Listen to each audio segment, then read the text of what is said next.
Welcome back to our English class my dear friends. आज मैं आप लोगों को स्पोकन क्लास का फर्स्ट वीडियो देने जा रहा हूं, जिसमें आज हम लोग बात करेंगे कि इंग्लिश भाषा का जन्म जो है कैसे हुआ है। तो इस वीडियो को गौर से सुनिएगा और इसको जो है सुनने के बाद इसको जो भी बात हम बोलेंगे उसको नोट कीजिएगा। अगर आपके बात में बैठ जाता है कि इंग्लिश भाषा का जन्म कैसे हुआ, तो आपको पता चलेगा कि इंग्लिश कितना आसान लैंग्वेज है और आपको बोलना भी आसान हो जाएगा। इसलिए आइए हम लोग बात करते हैं कि इंग्लिश का जन्म कैसे हुआ। तो देखो बाबू, सबसे पहली बात तो ये आपको जानना होगा कि कोई भी भाषा को बोलने के लिए सबसे पहले इंसान को जो है अपने मुंह से कुछ ना कुछ निकलना पड़ा था, कुछ ना कुछ उसको कहना पड़ा था। तो हमें ये पता चलता है कि लाखों वर्ष पहले इंसान जो है अपने मुंह से कुछ साउंड निकाले थे। देखिए यहाँ पे मैं इंसान का एक सर बनाया हूँ, गौर कीजिएगा।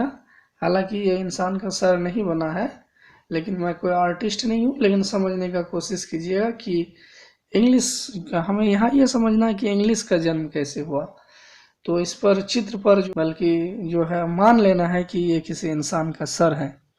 ठीक है, तो यहाँ पे देखिए ये वाला जो पोर्शन है, यहाँ पे ये वाला पोर्शन, इसको हम लोग जो है कहते हैं वोकल कोड।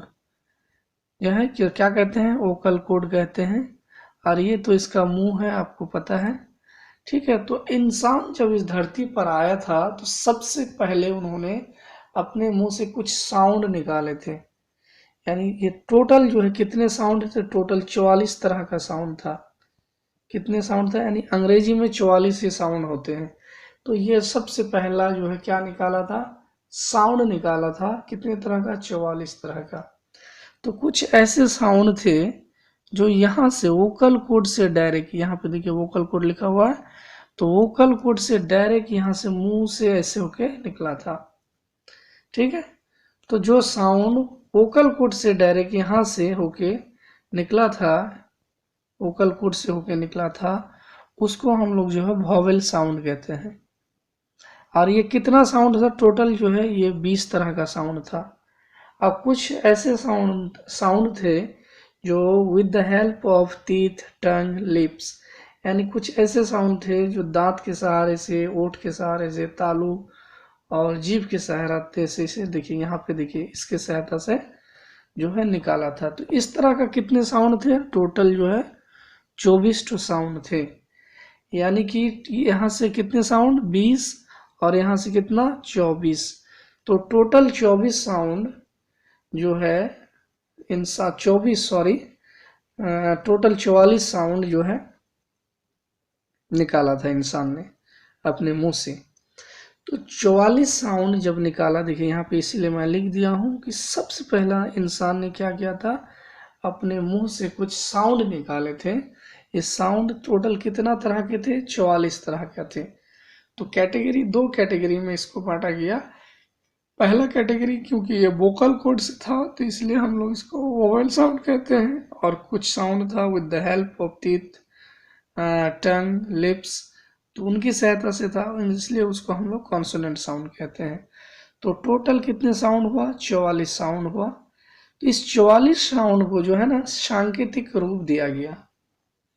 यानी कि मैं जिस तरह से साउंड को उच्चारण कर रहा हूँ इसी तरह से आप भी करें, तो इसलिए जो है उस साउंड को जो है ना सांकेतिक रूप दिया गया, यानी चिन्ह जिसको हम लोग कह सकते हैं।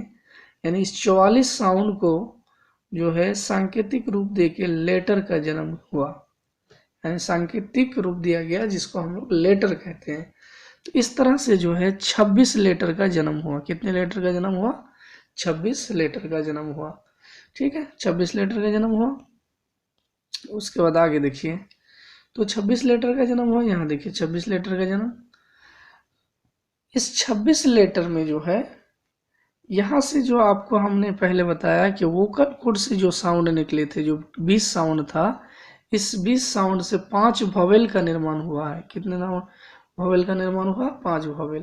और यहाँ से जो 24 साउंड थे जिसको हम लोग कॉन्सोनेंट साउंड कहते हैं, इससे 19 जो है 19 लेटर का जन्म हुआ। तो टोटल कितने लेटर हो गया? 26 लेटर। बात समझ में आया? वेरी गुड, आगे बढ़ते हैं। तो साउंड को जो है जब सांकेतिक रूप दिया गया तो किसका जन्म हुआ? लेटर का जन्म हुआ। देखिए यहाँ से लेटर 26 लेटर। तो इन 26 लेटर को क्या कहा जाता है? अल्फाबेट कहा जाता है। क्या कहा जाता है? अल्फाबेट। तो अगर कोई आपको पूछे कि ए क्या है, तो ए क्या है? ए लेटर है। बी क्या है? बी एक लेटर है। सी क्या है? सी एक लेटर है। डी क्या है? एक लेटर है। लेकिन अगर पूछ दिया जाए कि ए से लेके जेड तक क्या है, तो ए से लेके जेड तक को हम लोग क्या कहेंगे? अल्फाबेट। ठीक है, क्या कहेंगे? अल्फाबेट। आगे हम लोग बताएंगे कि अल्फाबेट के अगर आप एस लगा देते, क्योंकि कोई बच्चा समझेगा कि इसमें 26 लेटर है, तो 26 लेटर है तो इसलिए अल्फाबेट की जगह हम अल्फाबेट्स कर दें तो गलत हो जाएगा। अल्फाबेट्स का मतलब होता है भाषाएं, लैंग्वेजेस। तो इसीलिए अल्फाबेट्स नहीं होगा बल्कि अल्फाबेट हो गया होगा। तो आपको यहाँ तक बात समझ में आ गया कि इंसान जो है अपने मुंह से कितने तरह का साउंड निकाला था। ध्यान से यहाँ से समझने का कोशिश कीजिए। ठीक है, वीडियो थोड़ा सा 20 से 30 मिनट का होगा, लंबा होगा, लेकिन आपको समझ में आ गया तो जो है आपको जो है कॉन्फिडेंस आ जाएगा कि इंग्लिश का जन्म कैसे हुआ है। तो सबसे पहले हमने बताया वोकल कोड। देखिए यहाँ से वोकल कोड जो ये वाला पोर्शन है, यहाँ से जो डायरेक्ट निकल गया तो उसको हम लोग क्या कहते हैं? वॉवेल साउंड कहते हैं। और यहाँ से निकल के दांत और तीव्र और टंग जीभ का सहायता लेके जो निकला, इस तरह का साउंड कितने थे? 24 था। तो इसको हम लोग कॉन्सोनेंट साउंड कहते हैं। यानी साउंड कितने तरह का? 2 तरह का हो गया, कॉन्सोनेंट और वॉवेल। इसीलिए हम लोग आर्टिकल वाला चैप्टर में पढ़ाएंगे कि वॉवेल साउंड जो वोकल कोड से जो निकलता है ना, उससे पहले जो है किसका इस्तेमाल होता है? ए एन का होता है। कॉन्सोनेंट साउंड से पहले ए का इस्तेमाल होता है, आर्टिकल। वो हम डिटेल से आर्टिकल का चैप्टर में बताएंगे। अभी आते हैं साउंड को जो है सांकेतिक रूप दिया गया, तो इस 44 साउंड को 26 लेटर में जो है सांकेतिक रूप दिया गया। उसके बाद लेटर से किसका जन्म हुआ? कई लेटर को मिला के जो है वर्ड का निर्माण किया गया, यानी वर्ड जिसको हम लोग शब्द कहते हैं। तो वर्ड जो है कितना किससे बना? मतलब लेटर से बना। तो लेटर से किसका निर्माण हुआ? वर्ड का हुआ। तो वर्ड भी 2 तरह का हो गया। इसको हम लोग 2 भाग में बांट सकते हैं। एक होता है मीनिंगफुल। क्या है? मीनिंगफुल। एक होता है मीनिंगलेस। ठीक है, मीनिंगफुल क्या है और मीनिंगलेस क्या है, आइए हम लोग समझते हैं। देखिए यहाँ पे लिखा हुआ, देखिए यहाँ पे लिखा हुआ है कि गुड। देखिए यहाँ पे गुड लिखा हुआ है, GOOD, गुड। गुड का मतलब होता है अच्छा। इसी के देखिए इसमें कितने लेटर हैं? 4 लेटर हैं। कितने लेटर हैं इसमें? जो कि 4 लेटर, 1 2 3 4, 4 लेटर है। यही इसी को अगर हम OODG लिख दें तो यहाँ पे भी वही 4 लेटर है, लेकिन ये क्या है? मीनिंगलेस है। इसका कोई मीनिंग है नहीं। तो हम लोग को वर्ड तो पढ़ना है, लेकिन कैसा वर्ड पढ़ना है? मीनिंगफुल वर्ड पढ़ना है। बात समझ में आया? तो वर्ड का निर्माण किससे हुआ? लेटर से हुआ। इसीलिए वर्ड का परिभाषा हम लोग दे सकते हैं। हालांकि स्पोकन में आपको वर्ड का परिभाषा नहीं पूछेगा, आपको सिर्फ समझना है कि वर्ड होता क्या है। हालांकि इसको और हम डिटेल से आगे समझाएंगे। अ ग्रुप ऑफ लेटर्स, ये क्या होता है? A group of letters which has a complete sense is called word. यानी ये क्या है? वर्ड क्या होता है? एक जो है ग्रुप ऑफ लेटर्स होता है, यानी कि लेटर का समूह, अच्छा लेटर का समूह जो एक कंप्लीट क्या देता हो? सेंस देता हो, which makes a complete sense. ठीक है, इज कॉल्ड वर्ड। जो एक कंप्लीट सेंस देता हो, यानी एक मीनिंग देता हो, उसको हम लोग क्या कहेंगे? वर्ड कहेंगे। ठीक है, are you getting my point? यहाँ तक समझ में आ गया। जो मीनिंगलेस है वो हम लोग को नहीं पढ़ना है, मीनिंगफुल वर्ड पढ़ना है। अब आते हैं आगे नेक्स्ट पॉइंट में कि वर्ड से किसका निर्माण हुआ। ठीक है, तो साउंड से किसका निर्माण हुआ? लेटर का। लेटर से किसका निर्माण हुआ? वर्ड का। वर्ड से जो है क्लाउज का निर्माण हुआ है। क्लाउज होता क्या है बाबू? Clause is a part of longer sentence which has 1 subject 1 verb. यानी कि क्लाउज एक सेंटेंस का लॉन्गर सेंटेंस, यानी सेंटेंस का एक पार्ट है जिसमें एक सब्जेक्ट और एक वर्ब होता है। अगर आपको ये यहाँ पे क्लाउज समझ में नहीं आ रहा है, कोई बात नहीं, हम आगे नेक्स्ट वीडियो में जो है वो टॉपिक आएगा क्लाउज का, तो उसमें हम डिटेल से समझा देंगे। अभी ये समझिए कि वर्ड जो है, वर्ड अगर क्लाउज समझ में नहीं आता, हम तो क्लाउज को यहीं पर ड्रॉप करते हैं, उसको आगे बढ़ते हैं। देखिए यहाँ पे कि वर्ड से क्लाउज बना, क्लाउज से क्या बन गया, सेंटेंस बन गया। तो सेंटेंस का निर्माण हुआ, समझ में आ गया, क्योंकि शब्दों से ही, वर्ड से किसका निर्माण होता है। तो जैसे यहाँ पे ग्रुप ऑफ लेटर्स से वर्ड बना, इसी तरह ग्रुप ऑफ वर्ड्स, ठीक है, वर्ड से क्या बनता है, सेंटेंस बनता है, जो एक कंप्लीट सेंस यानी मीनिंग देता हो, उसको हम लोग सेंटेंस कहते हैं। जब सेंटेंस आपको बोलना आ गया, जब इंसान सेंटेंस बोलना सीख गया, वर्ड सीख गया, तब जाके ये क्या बना, एक भाषा बना। इसी तरह से कोई भी भाषा, सिर्फ इंग्लिश ही नहीं, दुनिया का कोई भी भाषा इसी 3-4 कड़ी से होकर गुजर कर जो है भाषा का निर्माण होता है।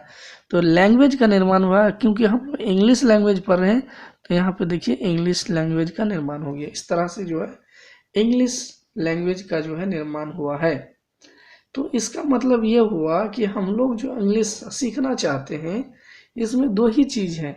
अगर हम लोग बात करें, एक है वर्ड, दो ही चीज क्या है देख लीजिए, दो ही चीज, एक मेन चीज इनमें से एक वर्ड आ जाता है, दूसरा एक आ जाता है सेंटेंस। अगर आपके अंदर, अगर हम क्लाउज को छोड़ दे तो एक वर्ड और एक सेंटेंस, अगर आप वर्ड आपके पास है, वर्ड पावर अगर आपका मजबूत है, यानी वोकेबलरी मजबूत है, और आपको सेंटेंस बनाना आ जाता है, तो आप इंग्लिश आराम से बोल सकते हैं। तो इंग्लिश देखिए कितना आसान है, यानी कि आपको वर्ड पावर मजबूत करना है और सेंटेंस बनाना सीख जाना है, तो आप क्या हो सीख गए, आप इंग्लिश सीख गए। चलिए आगे हम लोग बात करते हैं कि आखिर सेंटेंस में क्या होता है। अभी भाषा का जन्म कैसे हुआ आप समझ गए, थोड़ा सा और आगे बढ़ते हैं, ठीक है, आगे और बढ़ते हैं, यहाँ आते हैं। देखिए जैसे कि हमने कहा था कि अल्फ़ाबेट होता है, अल्फ़ाबेट्स नहीं, क्योंकि अल्फ़ाबेट्स का मतलब होता है लैंग्वेजेस, भाषाएं। अब आते हैं हम लोग बात करते, देखिए वर्ड से क्लाउज बना, क्लाउज से सेंटेंस बना।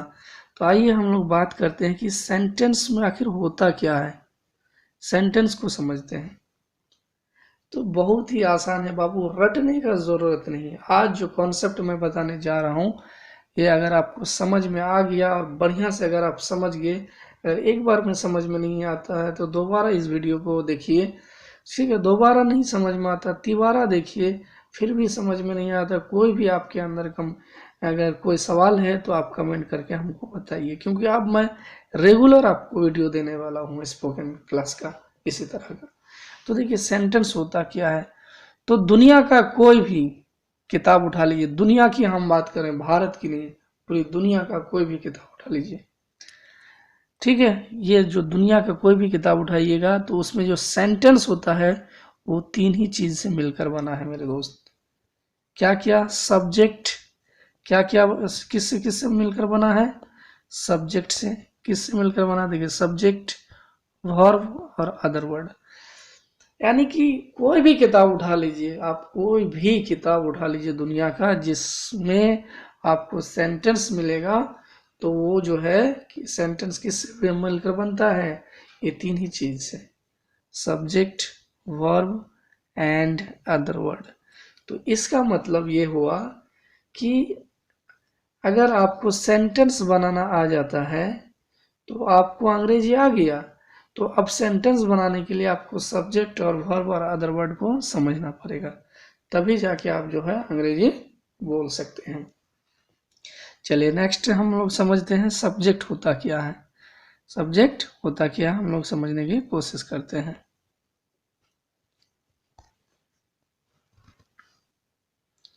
देखिए ये जो है समझने का कोशिश कीजिए कि सब्जेक्ट होता क्या है।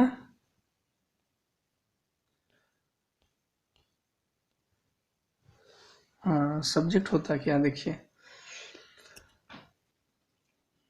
यहाँ से रटने की जरूरत नहीं। जैसे हमने कहा कि आपका पूरा अंग्रेजी सीखने के लिए, अंग्रेजी धड़ल्ले से बोलने के लिए आपको 2 चीज पर कमांड कर लीजिए, आप वर्ड पावर मजबूत कर लीजिए और आप सेंटेंस बनाना सीख जाइए, तो आप इंग्लिश भाषा सीख गए। तो वर्ड पावर कैसे मजबूत होगा, इसके लिए मैं एक किताब लिखा हूँ अंग्रेजी में, हालांकि 4 किताब है स्पोकन बैच के लिए जो मैं बच्चों को फ्री में देता हूँ। उसमें वोकैबुलरी का एक पुस्तक है जिसमें आपको डे टू लाइफ का सारा वोकैबुलरी है, अलग अलग चैप्टर वाइज करके। हाँ, जितने भी वोकैबुलरी है, जितने भी वर्ड मीनिंग है, सारा उसमें दिया गया है, जो भी आपका ज़रूरत पड़ेगा उसमें दिया गया है। तो टोटल 4 किताब है जो मैं आप लोगों को फ्री में दूंगा, उससे आपका वर्ड पावर मजबूत हो जाएगा। और सेंटेंस बनाना तो हम यहाँ से सिखा ही रहे हैं। आइए हम लोग बात करते हैं। आप एक यहाँ पे जो अगला जो पॉइंट है सब्जेक्ट के बारे में, हालांकि सब्जेक्ट को ये समझिए, ठीक है, यहाँ पे जो मैं कॉन्सेप्ट दे रहा हूँ बिल्कुल अलग है। आपको सीरियली लगभग 4 से 5 क्लास आपको देखना पड़ेगा, तब जाके आपको पूरा कॉन्सेप्ट क्लियर होगा, ठीक है। और बार बार देखना होगा और याद करना पड़ेगा, तब जाके आपको क्लियर होगा कॉन्सेप्ट। फिर आप जब ये कॉन्सेप्ट समझ जाएंगे, आपको लाइफ टाइम दिक्कत नहीं होगा, हम गारंटी दे सकते हैं आपको इस चीज़ के लिए। तो आइए हम लोग बात करते हैं सब्जेक्ट के बारे में। किसके बारे में? सब्जेक्ट के बारे में। तो सब्जेक्ट होता क्या, आप बहुत सारे कोचिंग में का बच्चा अगर कहीं पढ़ता होगा, उनको पता होगा, उसको बताया जाता है सब्जेक्ट क्या है, जो काम करता है वो सब्जेक्ट है। लेकिन ऐसा नहीं है मेरे दोस्त, आज जो कॉन्सेप्ट दे रहा हूँ इसको समझो। सब्जेक्ट यहाँ पे लिखा हुआ देखिए, सब्जेक्ट क्या है यहाँ पे हम लिख के रखे हैं, हालांकि हिंदी में, ठीक है। आपको रटने की जरूरत नहीं, इस दुनिया में जो कुछ है, दुनिया का हर चीज सब्जेक्ट है, बस सिंपल सा एक बात याद रख लीजिए कि दुनिया का हर चीज सब्जेक्ट है। अब दुनिया का हर चीज सब्जेक्ट है तो आप बोलिएगा सर आपके अगल बगल जो भी चीज है वो सारा सब्जेक्ट है, कलम सब्जेक्ट है, हवा सब्जेक्ट है, आसमान जमीन हर चीज, ठीक है, सब्जेक्ट है, रटने की जरूरत नहीं। आइए, जब हर चीज सब्जेक्ट है तो हम लोग सब्जेक्ट को जो है 2 भाग में बांट सकते हैं, एक लिविंग में, एक नॉन लिविंग। लिविंग तो जानते ही हैं, सजीव, और नॉन लिविंग यानी कि निर्जीव। और वो जो सजीव होता है ना, सजीव होता है जिसके अंदर जान होता है, जो लिविंग होता है वो डूअर होता है। डू का मतलब होता है करना, और डूअर उन्हें करने वाला। यानी जो लिविंग होगा वो याद रखिए 99% जो है डूअर होगा, यानी वो खुद से कुछ ना कुछ करने वाला होगा। देखिए यहाँ पे एक एग्जांपल दिया गया है, यहाँ पे देखिए एक लड़का खड़ा है, और ये खड़ा है और ये लिविंग है। तो लिविंग है तो ये खड़ा है, तो खड़ा होना भी एक वर्क है। ये देख रहा है, देखना भी एक वर्क है। सुन रहा है, सुनना भी एक वर्क है। लेकिन यही इंसान जब मर जाएगा, देखिए यहाँ पे मर जाएगा, तो क्या ये खुद से काम कर सकता है? इसको अगर नहलाएगा कौन? दूसरे आदमी। कपड़ा कौन पहनाएगा? दूसरे आदमी। तो जाहिर सी बात है, अगर ये नॉन डूअर होगा, दुनिया का कोई भी चीज, दुनिया का कोई भी चीज, दुनिया का कोई भी चीज जो क्या हो, जिसके अंदर जान हो, तो जान होगा तो 90% क्या होगा? डूअर होगा। अगर जान नहीं होगा, नॉन लिविंग होगा, तो वो क्या होगा? 99%, इसको हम लोग 99 कर देते हैं, 99% क्या होगा? हाँ, नॉन डूअर होगा, ठीक है। 1% को हम लोग छोड़ देते हैं, 99% जो है क्या होगा? नॉन डूअर होगा। यानी कि उसके अंदर जान नहीं है, तो खुद से काम नहीं कर सकता, वो जो है नॉन डूअर होगा। नॉन डूअर का मतलब जो खुद से काम नहीं करता है। अब आगे बढ़िए, दोनों को साथ में चलिए। जो इस पार में आइए, जो डूअर होगा, जो लिविंग होगा, वो 90% 99% डूअर होगा, या 90% ही मानिए डूअर होगा। तो जो डूअर होगा जो, उसी का टेंस में हम लोग जो है टेंस बनाते हैं। हम लोग जो टेंस पढ़ते हैं तो डूअर का ही टेंस पढ़ते हैं। जो लिविंग होगा और जो डूअर होगा वही उसी का टेंस बनाया जाता है। तो जो टेंस होता है ना, उसी को हम लोग एक्टिव वॉइस भी कहते हैं। क्या कहते हैं? एक्टिव वॉइस भी कहते हैं। तो अब बात आया कि जैसे कि हमने यहाँ पे बताया, देखिए यहाँ पे बताया कि जो सब्जेक्ट होगा, यहाँ पे देखिए सब्जेक्ट होगा, एक सेंटेंस में सब्जेक्ट होगा तो वो अपने साथ वर्ब लेगा ही लेगा, क्योंकि सेंटेंस बनाने के लिए सब्जेक्ट, वर्ब और अदर वर्ड चाहिए। तो इसका मतलब यहाँ पे ये बात भी समझ लीजिए कि अगर वो टेंस होगा तो वर्ब कौन सा लेगा? तो वर्ब का 5 फॉर्म होता है, तो ये 5 फॉर्म में से कोई भी फॉर्म ले सकता है। देखिए V1, V2, V3, V4, V5, ठीक है, यानी 5 फॉर्म में से कोई भी फॉर्म ले सकता है। एग्जाम्पल की अगर हम लोग बात करें, तो देखिए यहाँ पे, एक मिनट, हाँ देखिए एग्जाम्पल की अगर हम बात करें, यहाँ पे एग्जाम्पल दिया गया है, देखिए राम जाता है, तो राम जाता है तो यहाँ पे क्या हो जाएगा, यहाँ पे राम जो है, यहाँ पे राम, देखिए यहाँ पे राम, ठीक है, सब्जेक्ट है, और यहाँ पे जाता क्या है, जाता है एक वर्ब है, ठीक है, यानी राम क्या कर रहा है, खुद से जाने का काम कर रहा है, तो राम क्या हो गया, सब्जेक्ट, और उसके साथ देखिए गोज वर्ब आ गया।